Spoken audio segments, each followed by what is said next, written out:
दुनिया भर के मुसलमानों को माह रमज़ान 2023 की आमद मुबारक हो। दोस्तों, इस माह मुबारक में आप रोज़े रख के इसके बेमिसल और बेमिसाल निज़ाम से मुस्तफ़ीद हो सकते हैं, जो कि आपके रूहानी और जिस्मानी प्योरिफिकेशन का एक सिस्टम है। मगर अमली तौर पे देखा यह गया है कि इस माह रमज़ान मुक़द्दस के एंड पे लोग अपना वज़न कम करने की बजाय कुछ बढ़ा चुके होते हैं।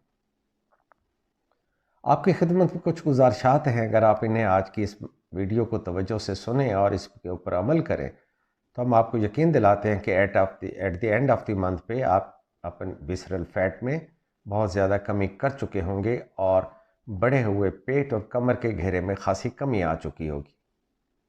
रोज़ा से जिन चीज़ों को फ़ायदा होता है उनमें मिग्रेन, आपकी HbA1c का लेवल डाउन हो जाना, आर्थराइटिस, गाउट, मैदे का अल्सर, बेखाबी, क्रॉनिक इंडाइजेशन और ट्राइग्लिसराइड्स का कम हो जाना शामिल है।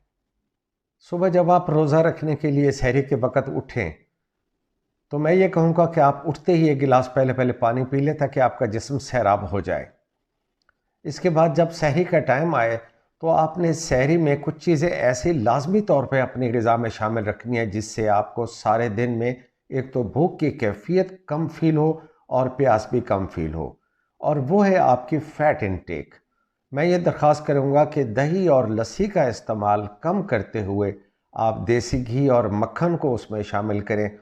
इससे ना सिर्फ सारा दिन आपका पेट भरे रहने का एहसास होगा, भूख कम होगी, बल्कि प्यास भी कम लगेगी। सहरी के वक़्त मुमकिन हद तक चीनी और मीठी चीज़ों का इस्तेमाल कम करें, ये चीज़ें प्यास को भड़काती हैं।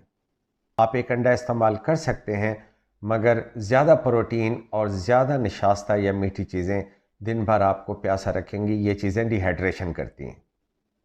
अफ्तारी के टाइम आप एक खजूर और नींबू पानी से ज़रूर रोज़ा अफ्तार कीजिए। हाँ, ये बात ज़हन में रखिए कि एक दाना खजूर के अंदर 15 से 16 ग्राम चीनी होती है, यानी 3 चम्मच चीनी के बराबर एक खजूर ग्लूकोज लेवल को रेज़ रखती है। तो जो डायबिटिक हैं या नॉर्मल बंदे हैं वो इस चीज़ को मद्देनज़र रखें।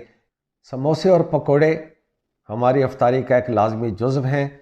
क्या किया जाए कि ज़बान का टेस्ट इस कदर बिगड़ा हुआ होता है कि इन चीज़ों की तरफ रग़बत होती है, मगर साइंस ये कहती है कि ये एंड प्रोडक्ट ग्लाइकेशन बनाते हैं जिससे खून की नालियों में चपचपाहट पैदा होती है और सेहत के लिए हरगिज़ ये चीज़ें अच्छी नहीं हैं। इसलिए अफ्तारी के टाइम आप अपने आप को जिस कदर ज़्यादा दूर रखेंगे मीठी चीज़ों और निशास्ते से, और ख़ास तौर पे घी में तली हुई मीठी चीज़ों से जिनमें जलेबी शामिल होती है या मिठाइयाँ शामिल हैं, उससे एंड ग्लाइकेटेड प्रोडक्ट्स बनने का चांस कम होता है और दिल की तकलीफ़ न होने के बराबर रह जाती है।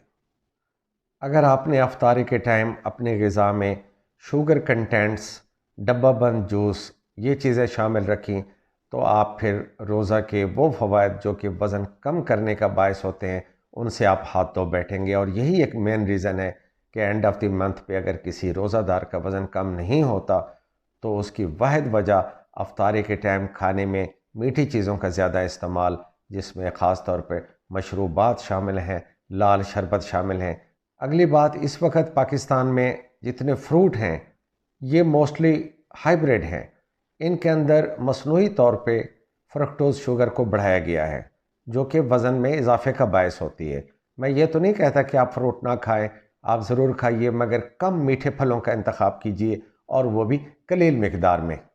और आखिरी बात कि जो चीज़ें अफ्तारी के वक़्त आपके दस्तरखान की ज़रूर ज़ीनत होनी चाहिए, जो कि आपके दिन भर की न्यूट्रिशनल डेफिशिएंसी को एक तरह से कवर अप करेंगी, वो हैं छिले हुए बादाम जिनका छिलका उतरा हुआ, दही, अचार, छान वाली रोटी और सब्ज़ पत्तों वाली सब्ज़ी। ये चीज़ें हर सूरत में आपके दस्तरखान पे होने चाहिए। इनमें से कोई भी इतना महंगा आइटम नहीं है और गरीब और अमीर सब अफोर्ड कर सकते हैं। और आखिर में मैं ये कहना चाहूँगा कि जो लोग रात को सोते वक़्त दूध पीने के आदी हैं, या तो ये अपनी आदत छोड़ दें, या अगर पीते हैं तो कोशिश कीजिए तलाश करके ऐसी भैंस या गाय के दूध का इंतखाब करें जिसको इंजेक्शन ना लगाए गए हों, और इस दूध में किसी किस्म का आपने लाल शरबत नहीं ऐड करना। आजकल टीवी पे कुछ इश्तिहारात चल रहे हैं कि जिसमें लाल शरबत को दूध में मिक्स करके पीने की तरकीब दी जाती है। ये एक ख़तरनाक आदत है, क्योंकि जब आप कार्बोहाइड्रेट को फ़ैट के साथ मिलाते हैं तो एंड ग्लाइकेटेड प्रोडक्ट बन जाती है, जो कि सेहत के लिए किसी तौर पे अच्छी नहीं है। और जब दूध की प्रोटीन को आप कार्बोहाइड्रेट के साथ मिलाते हैं तो वो प्रोटीन भी बेफ़ायदा हो जाती है।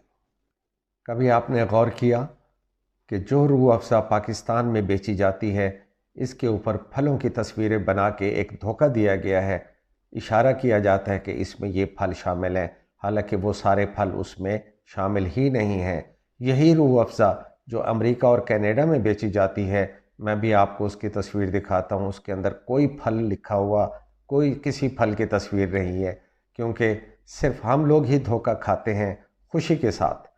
आप ये धोखा अंग्रेज़ों को नहीं दे सकते, अमरीकियों को नहीं दे सकते। दुनिया बहुत आगे चली गई है, वहाँ ना झूठ बिकता है, ना उसकी कोई ज़रूरत होती है। अपना ख्याल रखिए। अल्लाह हाफ़िज़।